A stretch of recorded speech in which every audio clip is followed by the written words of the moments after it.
पूछा है राजेंद्र एकनाथ यादव ने, मैं जब भी सीढ़ी लगा करके ध्यान में प्रवेश करता हूं तो आसानी से होता है, पर जब बिना सीढ़ी के ध्यान करने का प्रयत्न करता हूं तो विचारों का तांडव खड़ा हो जाता है। ऐसी स्थिति में क्या करना चाहिए? राजेंद्र, सीढ़ी से ध्यान करने में सुविधा होती है, मैं समझती हूं।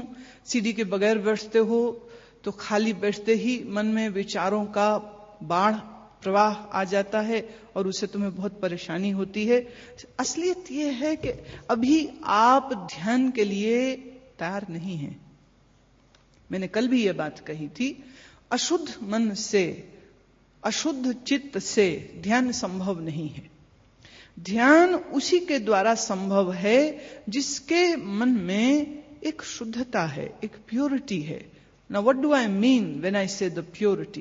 Purity means that you have a very, very firm resolution that it is only the God whom you want. And nothing more and nothing less than that. Purity का अर्थ यह है कि जब आपको इस बात का निश्चय हो जाए कि आपके लिए सिर्फ और सिर्फ परमात्मा ही श्रेष्ठ है और प्राप्त करने योग्य है और उसके अलावा और कुछ भी चीज इंपॉर्टेंट नहीं है। अभी क्या है, किसी ने तुम्हें कुछ अच्छा कह दिया तो उस शब्द को तुम अपने दिमाग में रिपीट करते रहते हो। किसी ने आपको कुछ बुरा कह दिया तो वो भी एक लूप बन करके तुम्हारे दिमाग में घूमता रहता है। उसने मुझे क्यों कह दिया, उसने मुझे क्यों कह दिया, क्यों कह दिया। किसी ने आपको सम्मान दे दिया तो वह सम्मान आपके दिमाग में घूमता रहता है। किसी ने अपमान कर दिया तो वो अपमान तुम्हारे दिमाग में घूमता रहता है। और उस पर कितनी इच्छाएं हैं, आपकी कितनी ही तो इच्छाएं हैं, ये कर लूं, ये कर लूं, ये ले लूं, वो खरीद लूं, उसको मिल लूं, वहां चला जाऊं, वहां घूम आऊं, कितनी इच्छाएं हैं। ऐसे समझिए कि श्री कृष्ण भगवान ने बड़ा सुंदर उदाहरण गीता में दिया है और वो है रथ का। रथ एक ऐसा रथ हो जिसके आगे ही घोड़े न जुते हों, पीछे भी जुते हों, साइड में भी लगे हों और सब घोड़ों को मार के हम उनकी दिशाओं में भगाना चाहें। अब जिस घोड़े का मुंह दाईं ओर है वो दाईं ओर जाएगा, जो बाईं ओर है वो बाईं ओर जाएगा। जिस घोड़े का मुंह दक्षिण की ओर है वो दक्षिण की ओर भागेगा, जिसका मुंह उत्तर की तरफ है वो उत्तर की ओर भागेगा। और रथ चारों तरफ से घोड़ों से बंधा है और चारों तरफ से घोड़ों को हम चला दें तो बताइए ये रथ कहां पहुंचेगा? कहीं भी नहीं पहुंचेगा। इधर से भी घोड़े चलेंगे, इधर भी चलेंगे, इधर से भी, तो एक रस्साकशी, एक तनातनी तो होती रहेगी, लेकिन ये रथ कहीं पहुंच नहीं सकता। इसी तरह से आपका मन उसी रथ की तरह है जिस मन में इच्छाओं के घोड़े बंधे हैं।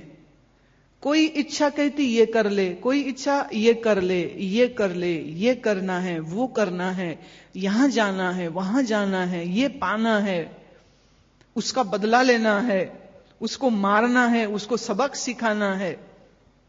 तो आपके मन में ये जो द्वंद्व चलते रहते हैं, इन द्वंद्वों से आप जब तक बाहर नहीं आते हैं तब तक आप ध्यान में गहरे नहीं जा सकेंगे। मैं सीढ़ी के साथ ध्यान करने के लिए हालांकि कहती हूं, उसका एक कारण है। कारण यह है कि सीढ़ी की सहायता से ध्यान करते करते अगर वो एक विशेष पल आपका आ गया, जिस पल में भीतर एक बहुत सुंदर आनंददायी अनुभव हो गया, तो एक झटके में ये दुनिया की सारी दौड़ तुम्हारी बंद हो जाएगी। एक झटके में। The transformation always happens in one single moment. For a transformation you don't need many years. जो ये सोचते हैं ना सालों साधना करने के बाद कुछ बदलाहट हम में आएगी, कोशिश कर रहे हैं धीरे धीरे धीरे मन बदल जाए, ऐसा नहीं होता है।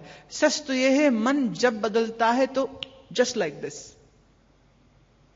देखें, आप नींद में सपना देख रहे थे और किसी ने आपको जगाया, आप उठ गए, तो आंख खुलते ही वो जो सपना आप देख रहे थे उस सपने को टूटने में कितना वक्त लगता है? जहां आंख खुली तहां सपना गया, बस। इसी तरह से इस दुनिया का जो सपना तुम खुली आंखों से देख रहे हो, यह भी एक ही पल में टूट जाएगा। जैसे सपना रैन का तैसो ए संसार। ये संसार रात के सपने से ज्यादा गहरा नहीं है, बिल्कुल वैसा ही झूठ है जैसे रात का सपना झूठ होता है। रात के सपने को टूटने में कितना वक्त लगता है?